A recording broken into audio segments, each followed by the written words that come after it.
Friends, a very warm welcome to each and every one of you to this webinar on optimizing AML screening, organized by Fintelekt and the Asian Bankers Association.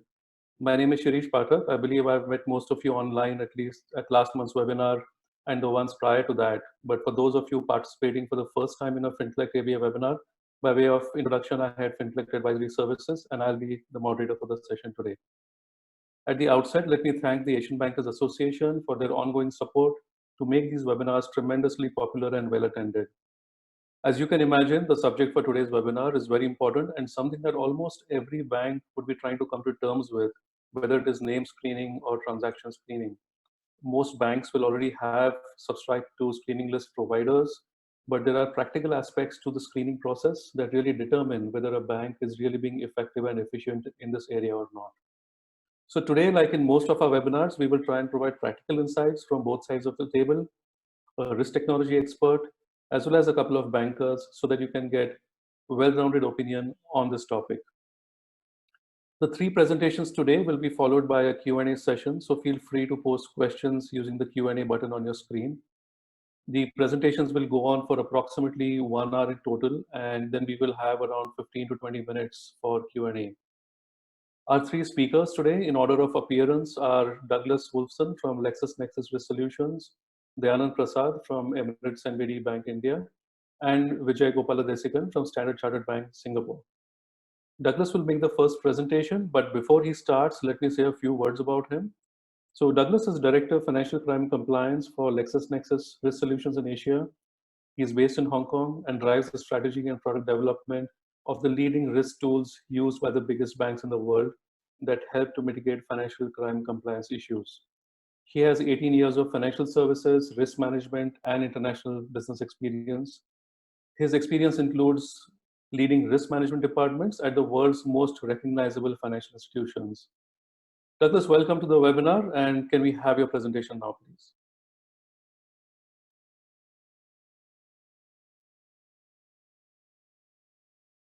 Thank you very much, Shirish. Delighted to be back again. We were here a little over a month ago to talk about transaction monitoring. And I think when you talk about trying to optimize screening, it's going to be similar in a lot of ways to transaction monitoring, and that I think we have to give up some of our control to computers. We have to obviously set them in the right direction. We have to give the right protocols. However, we as humans can't deliver the same speed and level of repeatability that the computers can. And so I think it's really important that we look at a lot of the same approaches for optimizing AML screening as we do when we're talking about transaction monitoring.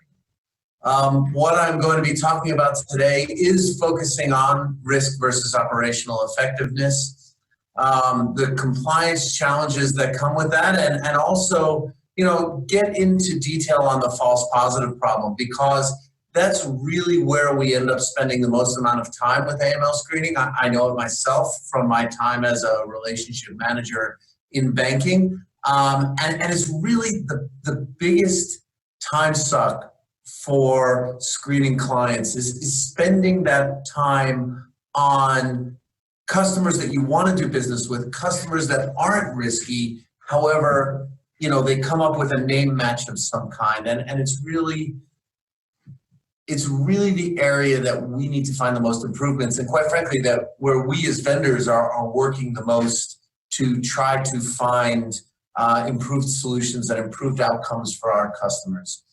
I'm going to talk a bit about building an effective e-KYC program that involves a lot of straight-through processing. Those of you who have heard me speak before know that it's something I love to talk about. But e-KYC, straight-through processing, it's essential. And then finally, talking about how efficiency and effectiveness are not mutually exclusive. And I think this sort of goes back to the beginning of what I'm going to talk about, which is risk versus operational effectiveness. That really, having straight-through processing, being efficient, doesn't mean that your risk program can't be effective. Apologies, I'm just grabbing my glass of water here. So starting with risk versus operational effectiveness, I think this really starts from the beginning, and it really starts from understanding your risk. This is essential. Where does the risk sit in your business? What geographies are you based in? What products are you dealing with? And who are your customers? Because how money launderers, how financial criminals, how sanction evaders will try to use your platform will be entirely dependent on those three factors. The types of clients that you're already taking on, the geographies that you're based in, and the products that are available to you. We then discuss how you should have a risk-based approach.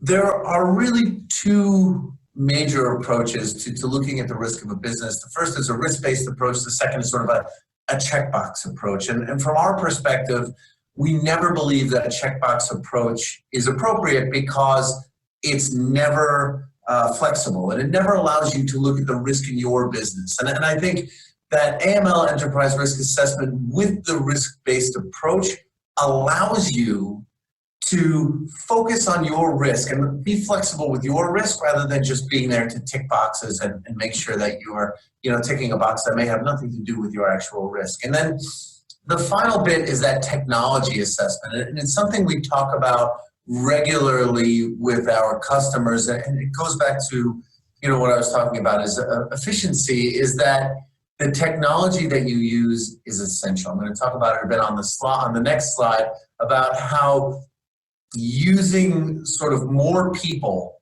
doesn't necessarily solve the problems that you have.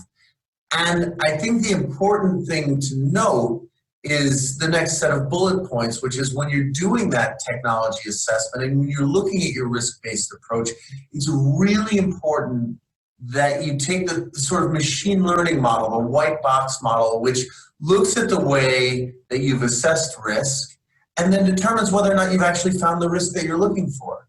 If you have found risk, then that's great. You can fine-tune it a little bit. If you haven't, then you can refine your models to ensure that you're finding more of the risk.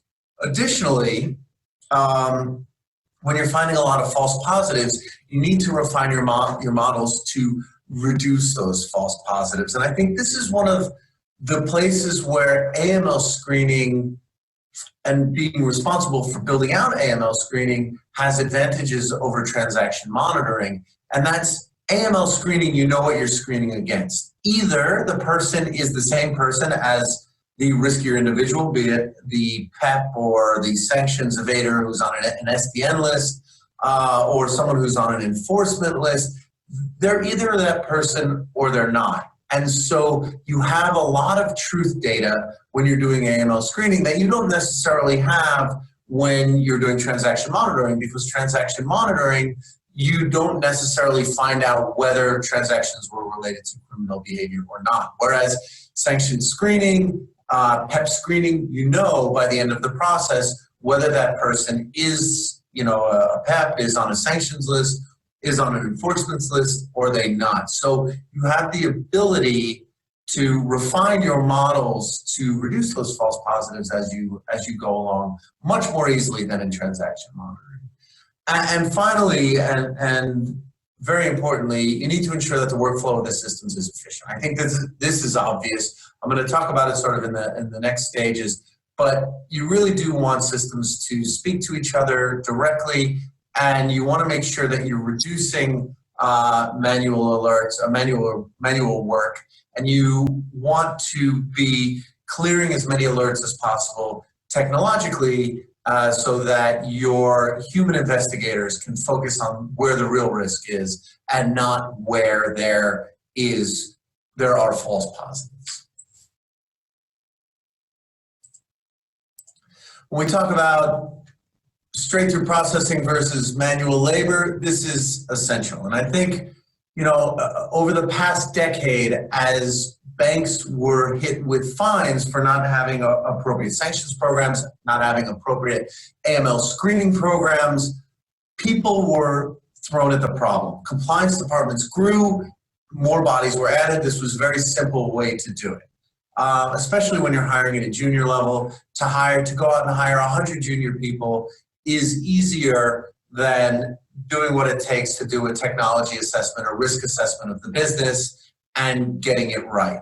But you know, as we've talked about, and I did talk about this a month ago when we discussed transaction monitoring, this is not a long-term solution. You know, it hides the inefficiencies in the process, it creates more inefficiencies, and slows down approval process. And the reason for this is very simple.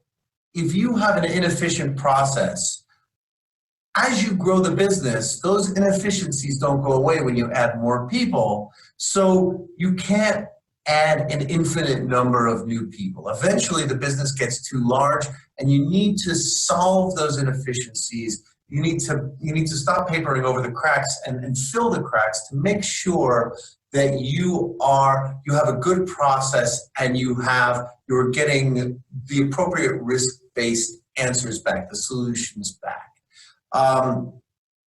If you have people there, yes, people can help move cases along, but at the end of the day, if your business continues to grow, which every business wants to do, you can't keep adding people forever and ever and ever. So you need to go in, you need to find the right technology, and you need to stop adding people just for adding people's sake. What we found, and this comes from the LexisNexis Risk Solutions True Cost of Compliance survey, what we found is that adding technology improves productivity and it improves customer acquisition. And these are both things that every single company wants. There isn't a company out there saying, God, I wish my people were less productive. I wish we could acquire less customers. Nobody's saying that. So by using more technology, by creating more straight-through processing, you have the ability to improve your workflow. You have the ability to onboard and screen more customers. And this is the key thing. You have the ability to screen more customers, and you can spend more time investigating the risky cases that pop up. If you have the ability to reduce your false positives systematically, it means that the positives, that the alerts that you do get, you can investigate more heavily and you can put more resources into those investigations. This allows you to be significantly more effective both for the customers that you do want and investigating the customers that you potentially don't want to bring on board because they're criminals. This allows you to spend more time on them. And if you've gone out and hired more people, this allows you to spend more time using those resources. You don't have to get rid of resources. You don't have to get rid of people. You can retrain them to be more effective investigators and spend more time doing the investigation. And that's what's really important. Now, I want to talk a bit about false positives, and I think a lot of you who are in the screening space, who are doing the screening yourself, will understand immediately what we're talking about here.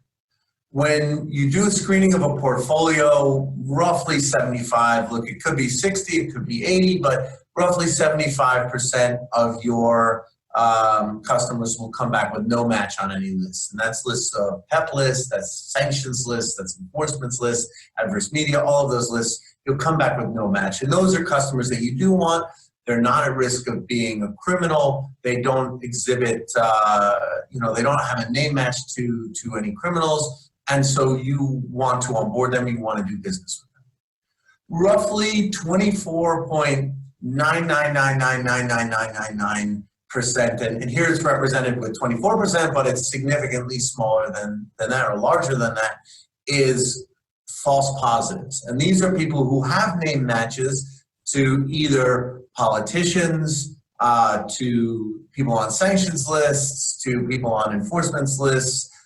They have matches to those names, and now you have to go and investigate further to see whether or not it is that person on that list or whether it's somebody who just happens to have the bad luck of sharing the name of somebody on a list. I share the name Douglas WOLFSON with a federal judge in the United States. And so when my name is screened, his name comes up. Now his wife is actually a PEP. He is, however, the spouse of a PEP, so he comes up. And so every time that I'm screened, Douglas WOLFSON, the judge, Douglas WOLFSON, the spouse of a PEP, comes up. Now, this is wasting time of the entity that's trying to screen me, the financial institution or the e-commerce company or whoever it might be, right? This is sort of wasting their time because I'm not that person, I'm not at risk, but now they need to go back and do a secondary check to make sure that I'm not that person, and even if I am, whether or not they want to deal with me. But that's once we're talking about true positives. We're talking about false positives here. They need to now come and collect further information from me to make sure that I'm not him. Now, what's easy here is that we have different middle names. I believe his middle name starts with a K. Mine is Matthew. And so as soon as you input my middle name, it goes away. And so, that helps to solve that problem. However, if they haven't taken my middle name and they haven't taken my birthday, there's extra work that needs to go in there. And that is a waste of everybody's time. And so this is the area that we end up working with our clients the most, is to try to reduce their false positives because, again, as I mentioned earlier, these are people that we want to be doing business with, but they just happen to have the same name as a higher risk individual. The final piece is that true positive, and those are the people that you're trying to capture, right? Those are the risky people that you want to find when you're doing your screening. And a lot of times, certainly not in the case with me and the spouse of the federal judge in the United States, a lot of times there is just enough information that you're nervous that it might be an actual match. And so then you have to go back and you have to do real investigation. Or if it's an entity, you'll have to go and get an enhanced due diligence report to find out whether or not that entity is the same as the risky entity that you found, right?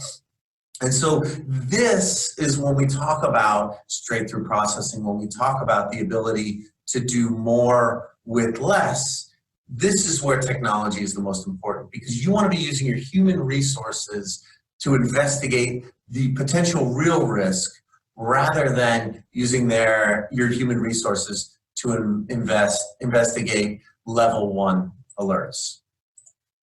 So how do we solve this false positive dilemma? We talk about it with our clients. It's data, data, data. That's the first thing. The data that the client gives to you, you should be trying to get as much data as possible, right? You should be trying to get names, middle names, secondary names, birth dates, all kinds of information that you can receive from them, and then compare it to the richest data set possible of reference data sets. And there are plenty of reference data sets out there, PEP lists, sanctions lists, enforcements lists, all of these things. Happy to talk about that offline, but that's the key information. You connect those two, that's what you're comparing. And then you need to look at the analysis of those alerts. When you have a human investigator rejecting an alert as a false positive, there's a reason for that. And so what you need to do is start to program your automatic false positive rules that you're using in your screening tool to reject those alerts automatically. Are they rejecting an alert because the birth date is 5 years different from your potential client's birth date? Okay, well then you program your system to systematically, you program your tool to systematically reject those types of differences in the client data and the reference data. You teach it to reject those alerts automatically. And then if you're using AI and ML, you can automate that process and you can start to look at, allow it to look at the way that you reject alerts and allow it to automatically reject alerts as well and train it to reject alerts. Now, we always talk about white box machine learning. We don't trust black box machine learning at this point. White box is essentially you let it run, you let it reject alerts on its own using rules that you've set as parameters, and then you look back at what it's rejected as a false positive, that it's just simply said this should not be an alert. You go back and say, okay, was this right or was this wrong? If it's within your tolerance of risk that it rejected the right number, then you can go back and refine it a little bit. But if it's wrong, if it's getting the risk completely wrong, then you need to look at those algorithms again and make sure that you're capturing the true positives in rejecting the false positives, which means you should be rejecting alerts that meet false positive requirements, but you shouldn't be closing out true positives as not alerts. You want to make sure that they're not missed. And so this is essential. And this allows you to make sure that your machine learning continues to learn. And this is the important thing. The job is never done. In the same way that your human staff are always refining how they look at something as a false positive, so must your algorithms continue to refine the way that they're looking at false positives. And this is really important because, in our working with our clients, we've seen reductions of 80%, up to 80% of alerts as false positives and rejecting them outright, just using a lot of the same types of rules and parameters that they're rejecting their false positives by a person. They can now do this systematically. It's more efficient and it saves a lot of time. Now, I want to talk a bit about e-KYC as well, and this continues that talk about the straight-through processing and making sure that things make sense. This is one of my absolute favorite slides that I present. If you've seen me present more than once before, there's a decent chance that you've seen this slide. So please bear with me because I absolutely love it. This is most major banks that have operations in different cities, different countries. This is what naturally their systems end up looking like. And it's of no fault of their own, but it's very easy as you go through a merger, as you add on a new business, to just simply add new systems on top of the existing systems that you have. And that after a while, you have so many systems that are reliant on all of the systems around them and information that flows through each of them, that it's difficult to untangle them and difficult to find straight-through processing. What we always tell our clients is that they need to think about, if they had a blank piece of paper, how would they want to be set up, right? e-KYC, the rise of digital banks, the rise of online banking allows us to reimagine the way things could work rather than just piling on the way that things do currently work and trying to fix it. And so when we talk about an effective e-KYC approach, we talk about this sort of straight-through processing where there's a digital KYC at the time of account opening, and this is based on devices, this is based on behaviors, emails, all of the digital information of an individual to make sure that they're not connected to any criminal activity. Then you start your physical checks, ID and passport verification, to make sure that the person is who they say they are, and this includes a visual check on taking a selfie to make sure that they are who they say they are in the identity card, then a full identity verification to make sure the address and other information they're giving you is correct, followed by that screening. And the sanctions adverse media PEP checks, the continued ongoing periodic checks, and we sort of should have a bold line between the 4 on the left and the 2 on the right, because these are continuing ongoing checks, and these are screening checks, these are digital KYC checks. And so when we're talking about the screening, the importance of the steps before it, and the reason why I'm talking about it today, is it allows your screening to be that much stronger. So when we talk about ID and passport verification, what that is an ID reading say a picture on a smartphone of an ID card, both the front and the back, along with a selfie. So you can do a picture check versus the picture in the identity card, but you can also do an optical character reading of the information on the passport or the ID card, so that as you pass that information down your system, this is the physical identity information of your customer. You don't have to worry about human error. You don't have to worry about fat finger mistakes.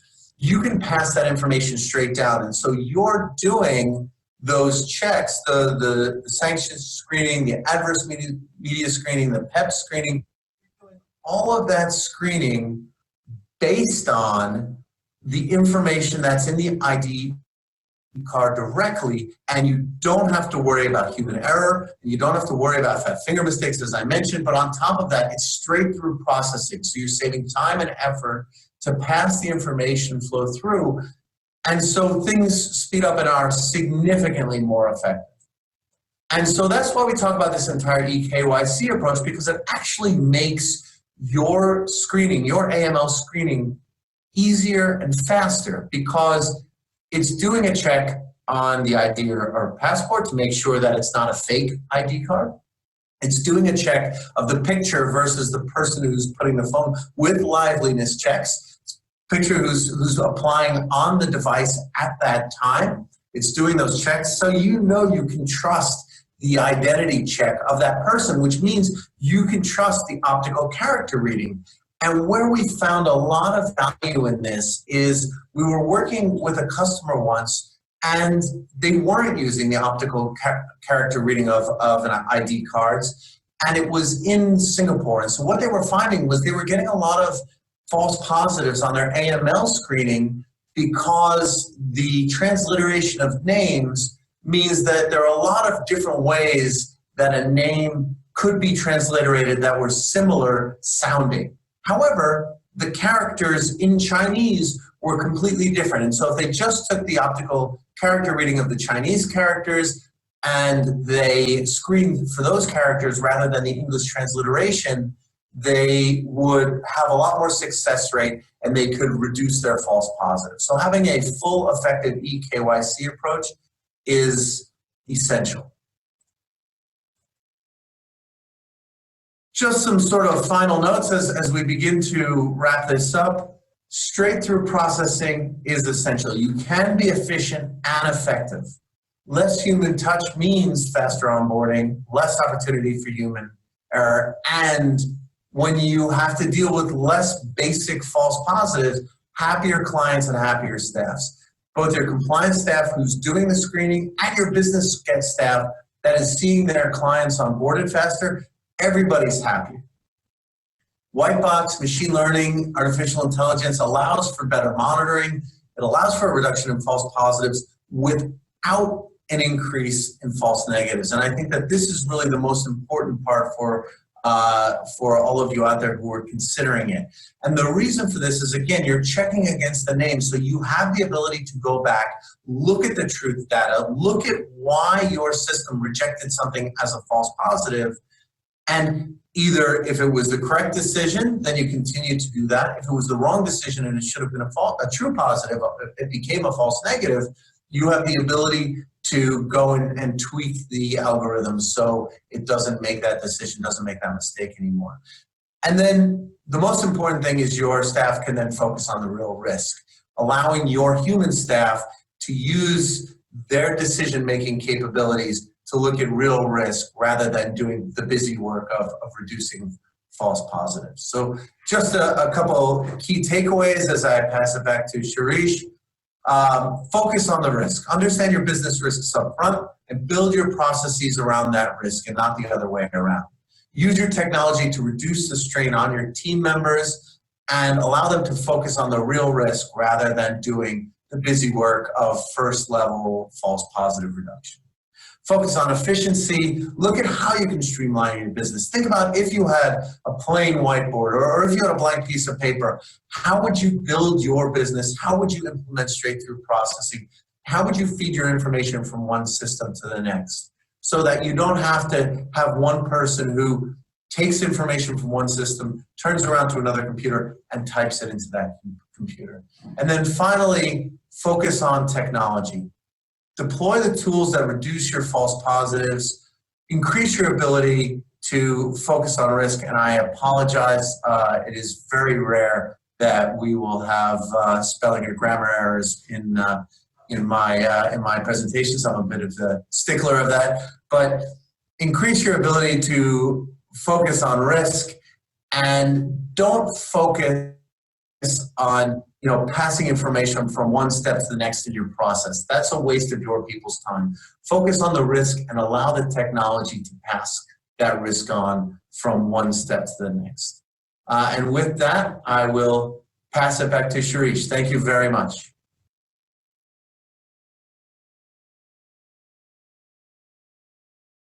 Thanks, Doug, for that detailed presentation. Let me take this time to introduce our next speaker, Dayanand Prasad, Principal Officer, KYC and AML Compliance at Emirates NBD Bank, P.J.S.C. India. A little bit about Dayanand. He is a career compliance professional with extensive experience in AML compliance for both banking and stockbroking, including investigation, monitoring, and reporting of manipulations and fraud activities, as I said, in capital markets as well as banking. Dayanand has worked earlier in IDFC First Bank, Abu Dhabi Commercial Bank, Kotak Mahindra Bank, and Royal Bank of Scotland. Can we move to Dayanand's presentation now?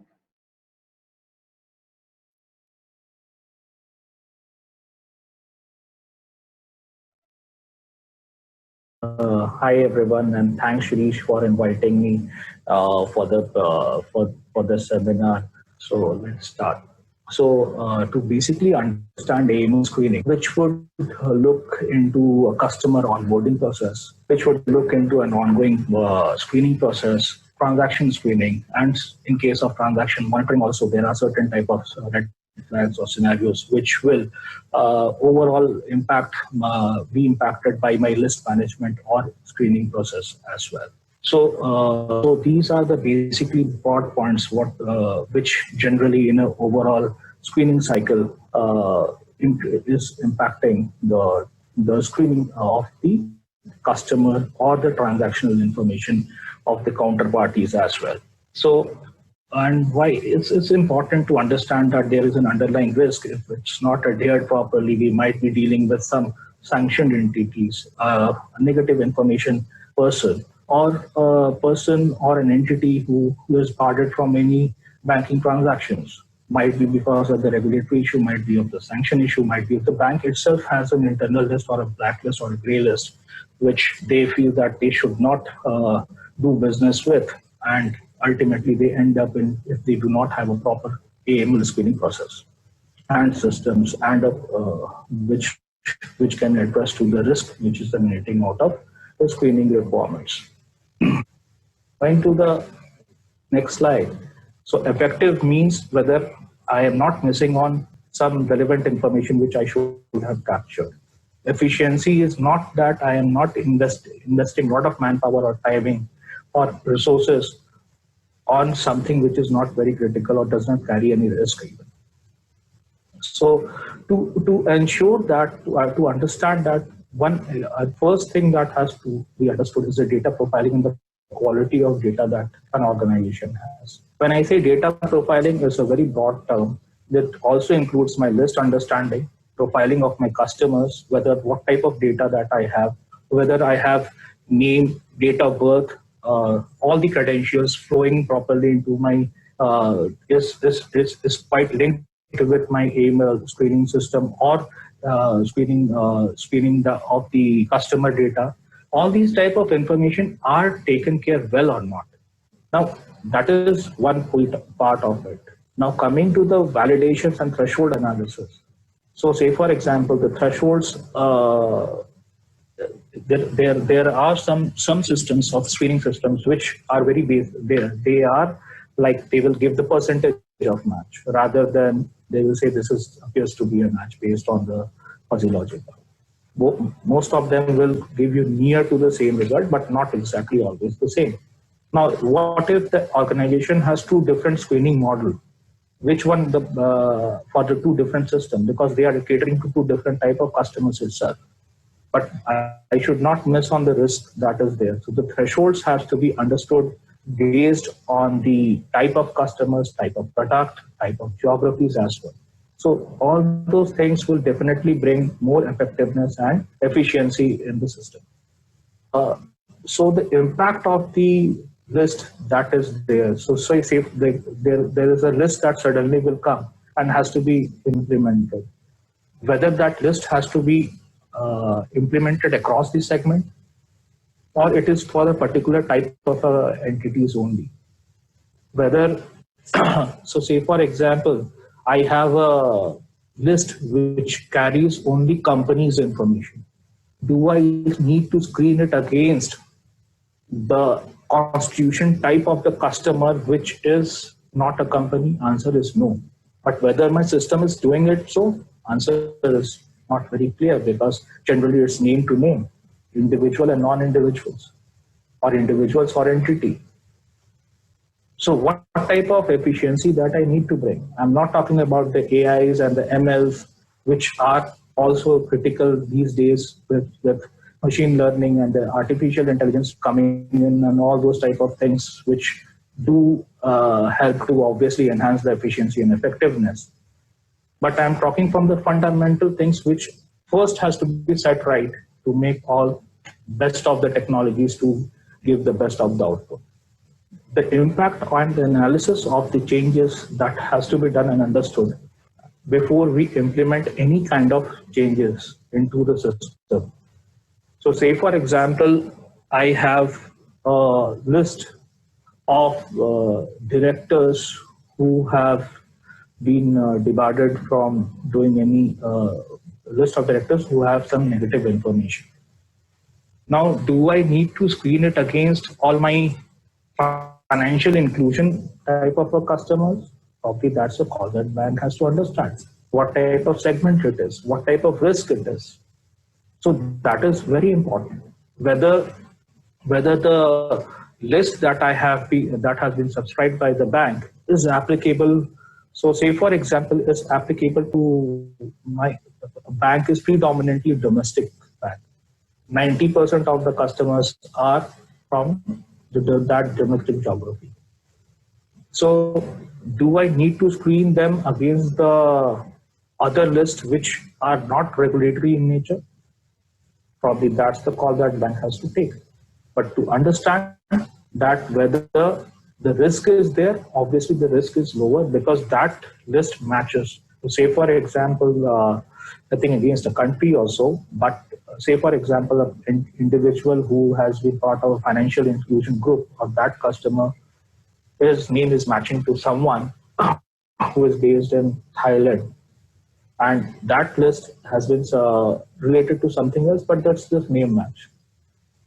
Does that segment addresses to that person? Answer is no.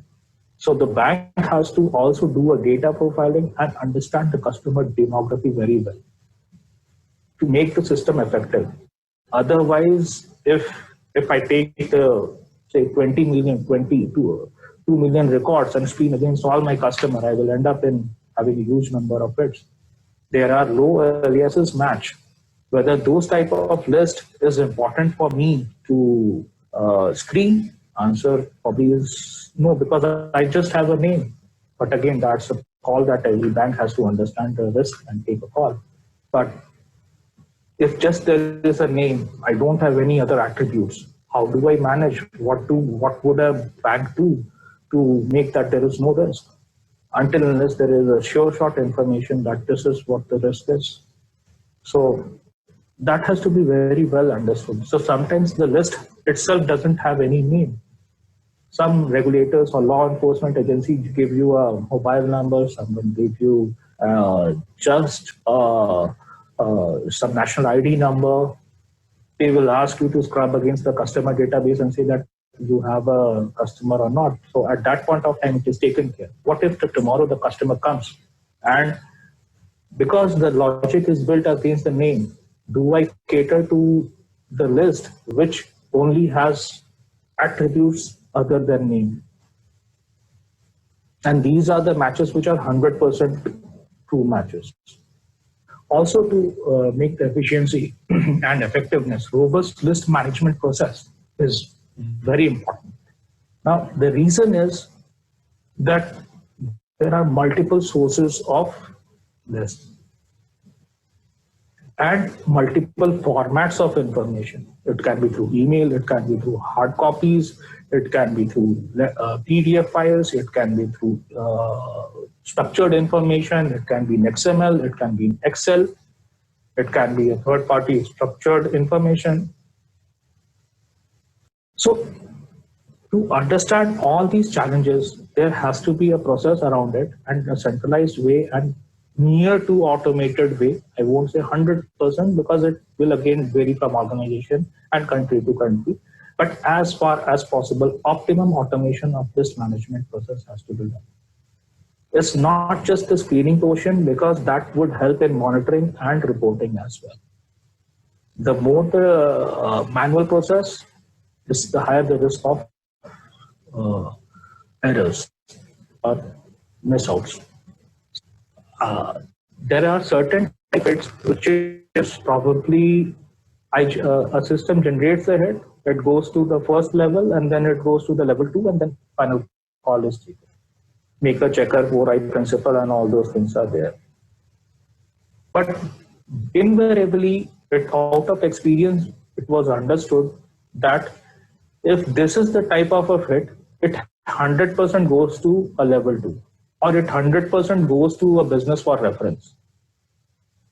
If that identifier is part of our list management process, or the list, and that identification can be done, can system directly throw alert to the relevant levels, rather than creating an inefficient way of going to first level 1, level 2, and then business, and then taking the correspondence back, and then deciphering that whether it's a true match or not. The overall understanding of not only the data, validations, impact analysis, risk management processes, and as well as, most important, once you have implemented whatever the name screening process is, a very robust and a well thought workflow of getting and disseminating the hits to the relevant people or the analyst. If these things are taken care, probably a fair degree of comfort will be there in the eyes of management as well as the organization overall, to believe that they are taking care well of the AML screening reports. Now coming to some examples, these are few examples or AML efficiency that probably I have seen in somewhere and was part of it as well. So first of all, the screening and the list management, this was automation of a list management. Is an example, a real life example where the first list was, I tell you the background how it was. Initially when the bank started, the list was taken care by each and every branches or probably some other department, and it will flow somehow to the central team, and then it will reach there. The first thing the bank did was to centralize the list management.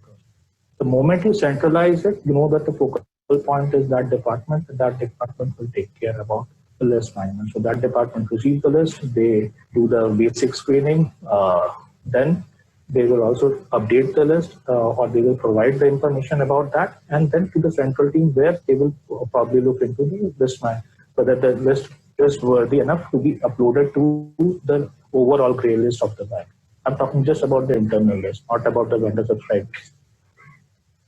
So then there are systems and capabilities that OCR capabilities where we are receiving a lot of PDF documents. So they can convert those PDF documents into a readable text, and wherever it was not possible, probably standardization of a format, which at the first level itself carries a lot of information, whether against that list, whether there is an existing customer or not. If there is, so what is the status of that customer? If there was no match found, then that information is also captured, and then centrally it moves to the email system to the process of list management. Now this would help not only having a better way of looking into the information, also on an ongoing basis, what is to be done about the list, and it reduced the TAT of uploading the information as well. Earlier it was purely manual and list-based approach was there.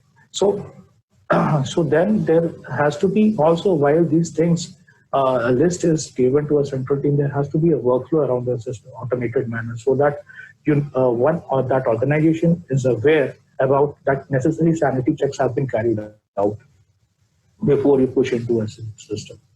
So all those approvals and understanding was there, and that has led to a list management process of the internal list, which the bank was grappling with, and they were able to manage. It might be that some organizations are matured enough they are already doing it, but there are certain organizations which are upcoming, so they will also need to look into such issues. Now, then there were some examples of false positive hit ratio, which was very high. So there were multiple factors. So this has to be an ongoing process. But what was the thing that, so there was a remittance business which was related only to individuals or resident individuals sending money outside India. Do I need to screen them against the type of list that I do it for the trade customers? So it should just merely focus on the individuals. The list should reduce. The type of geographies that product is being offered, those lists should be taken into consideration. So the product, demography, constitution of the customer, whether he's a resident, non-resident, whether he's a foreign national, depending upon that also the list can be tweaked.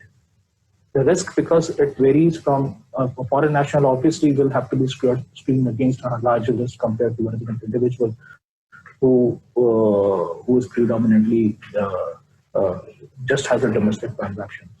So similarly, so there are attributes like we identified that there were low threshold negative names as well. So by that low weak aliases and something which does not have any other attributes like address and ID. So those type of lists were taken care. So because that was leading to a lot of false positive hits, and 100% of them were converted into a false positive one. So if the conversion ratio of this is 100% is false positive over the period it is analyzed, so obviously that can be taken care of. So though these things can be taken care by systems as well with machine learning and technologies and around, but certain things has to be done in a manner that one has to understand that the process before going for an operation.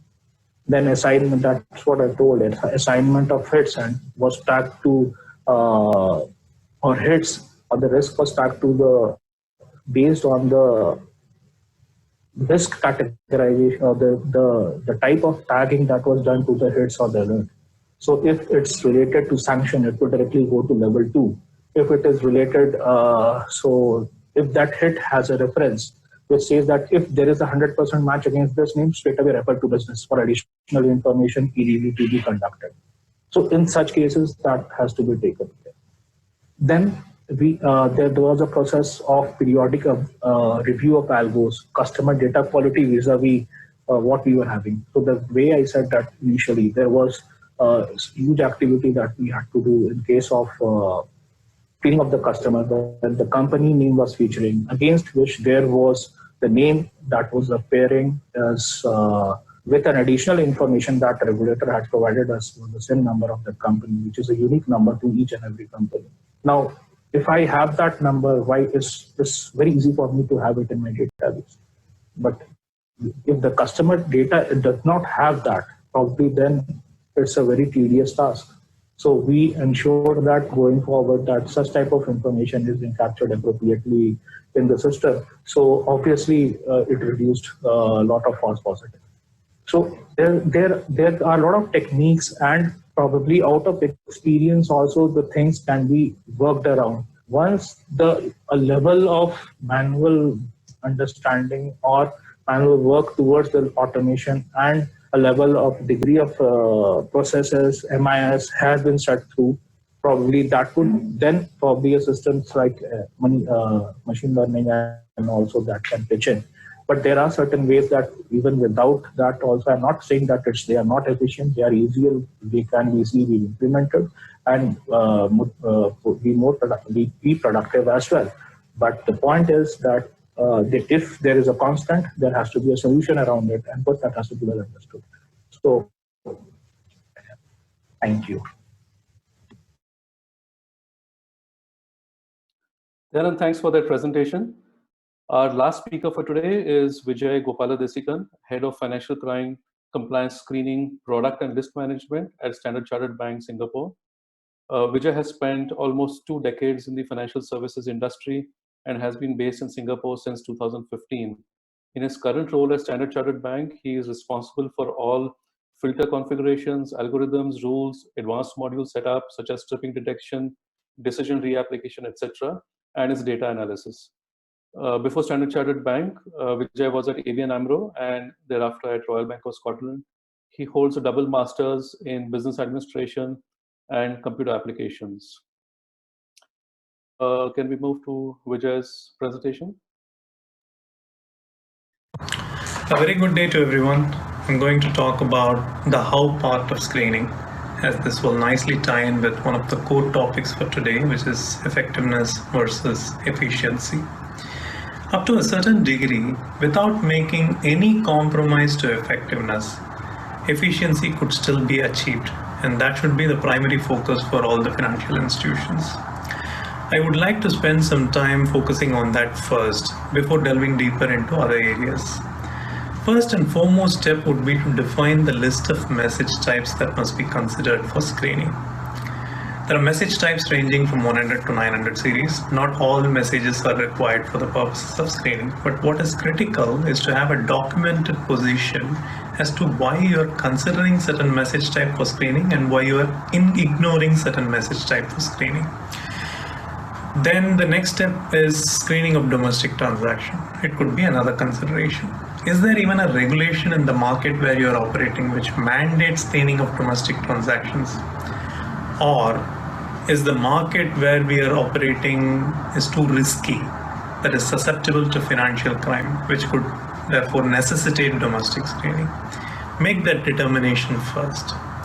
Then the third step would be to define the watch list that we must screen against, depending on the markets that we are present. Which specific lists are to be screened across the group and which specific ones are to be screened locally within that jurisdiction. Fourth step then would be to narrow down the fields within each message type that would contain critical data that is required for the purposes of screening. Rest of the fields can be ignored safely through system rules. For example, there are fields for transaction reference, regulatory reporting, charges, value date, amount, etc. Once you narrow down the fields that are to be in scope for screening, then based on the attributes those fields are expected to carry, target only specific types of watchlist entry and specific attributes those for different types of watchlist entries that are to be screened against. For example, fields 50 and 59, namely the originator and beneficiary of an MT103 and the cow payment MT202 COV. These two fields are not expected to contain vessel names. So vessels from the watchlist type can be ignored through system rules.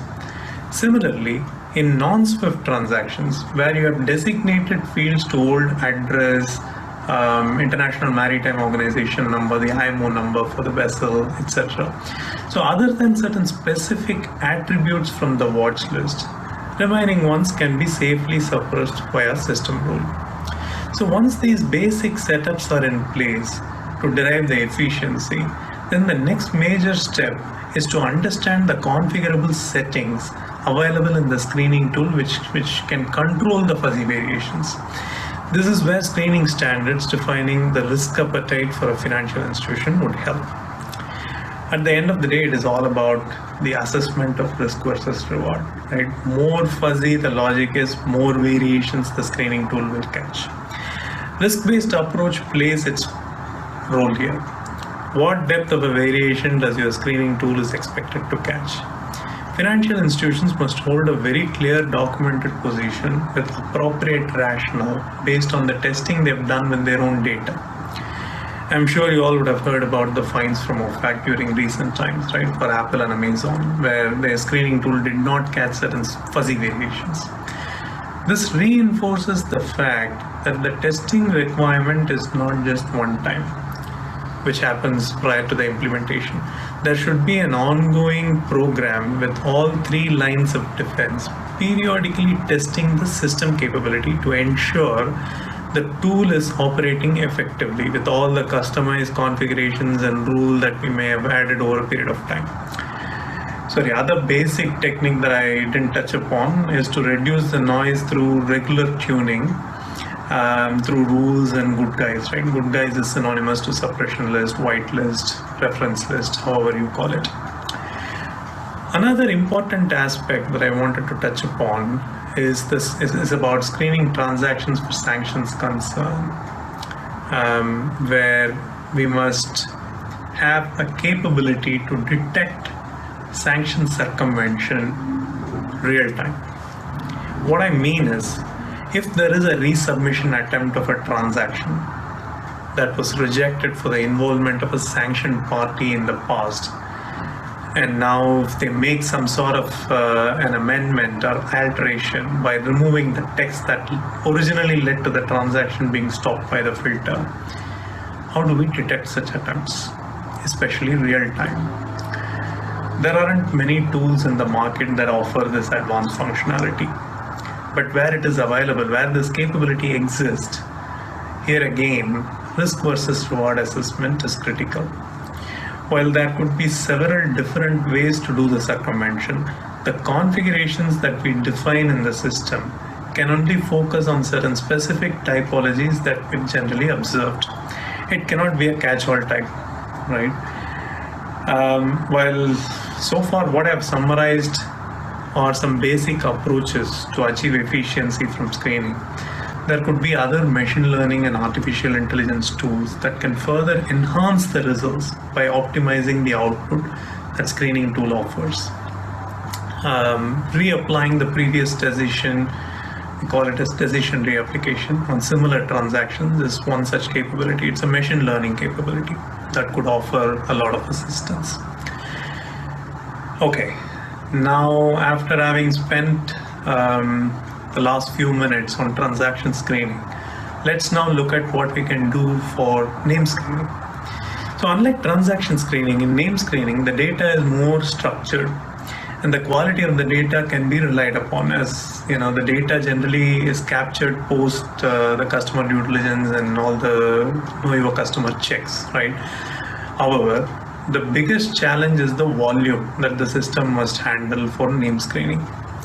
The obligation for the financial institutions here is to screen against the politically exposed persons list as well, in addition to the sanctions and anti-money laundering list. And depending on the strategy the financial institution adopts, detecting negative news on customers could also form part of the scope for screening. So FIs must very clearly set the standards of who to be screened for what types of risk. When I say who to be screened, I mean the customers, the related parties. So again, when we say related parties, beneficial owners, guarantors, pledgers, authorized signatories, shareholders, etc. And also the employees and the vendors. If we engage vendors, then we need to screen all of them.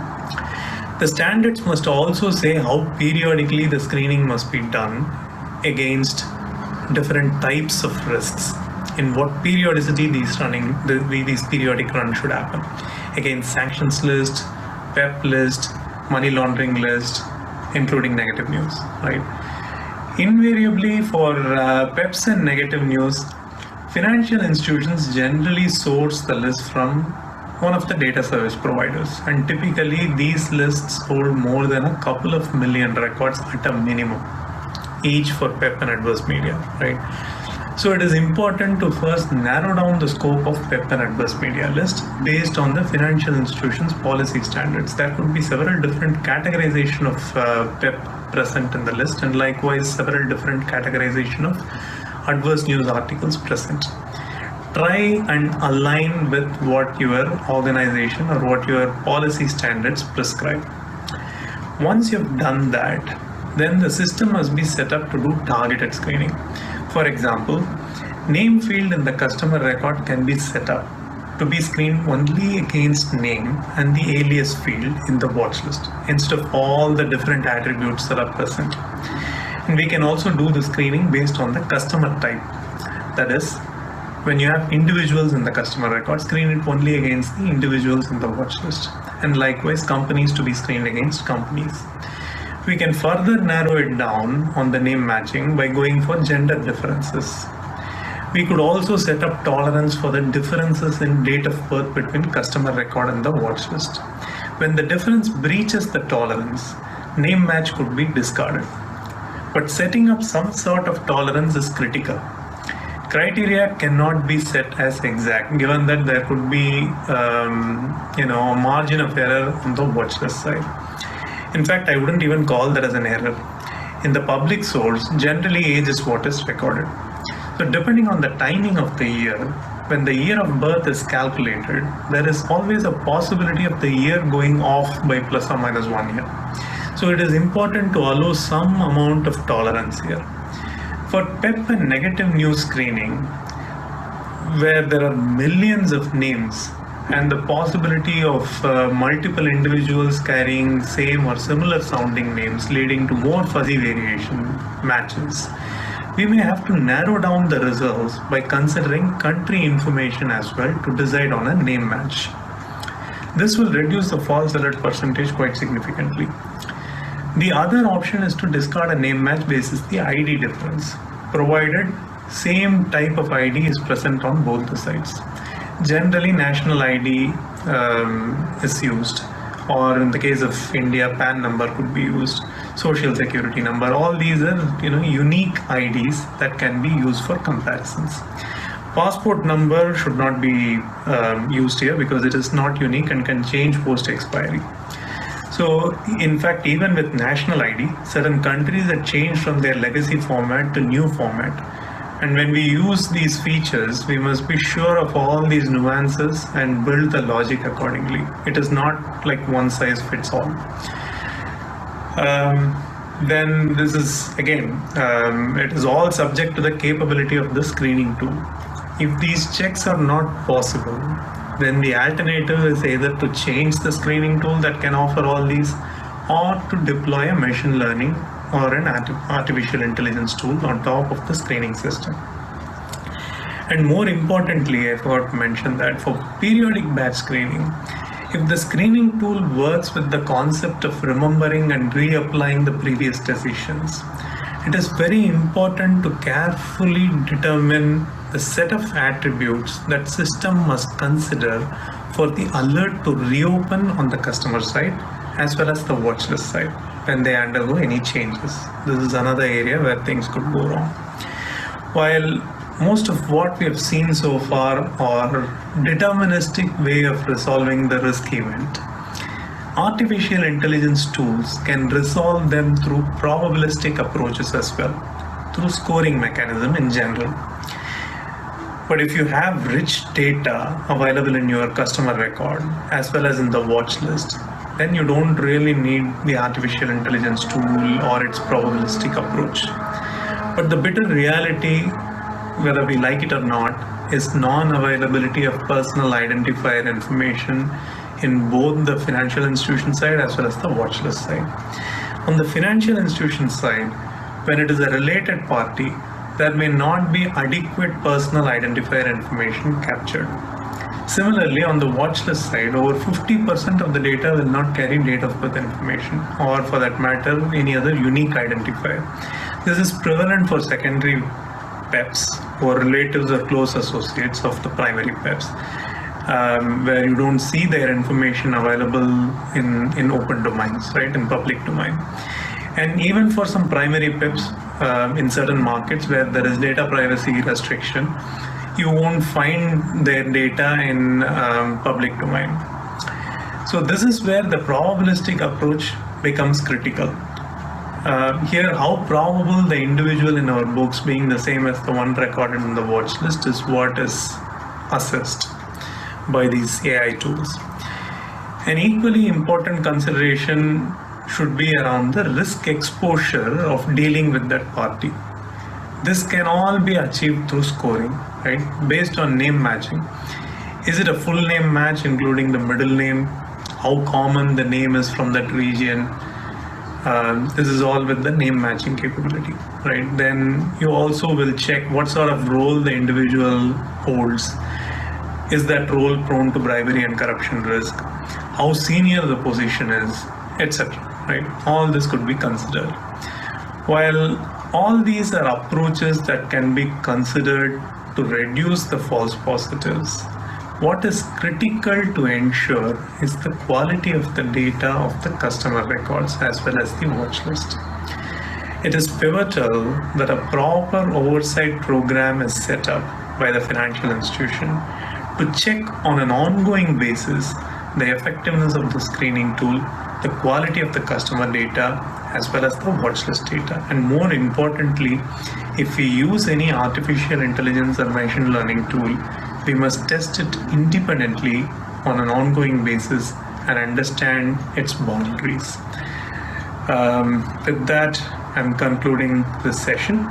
Thank you very much for listening to me. Thank you. Thank you, Vijay, for that presentation. Let me thank each of the panelists, Douglas, Dayanand, and Vijay, for being here with us today, and especially waiting back for an additional half an hour since we ran overtime. So thanks to all three of you for being here. A big thank you to our partners, Asian Bankers Association, especially Ernest, Amador, and Meg, for working together with us to make this webinar a success.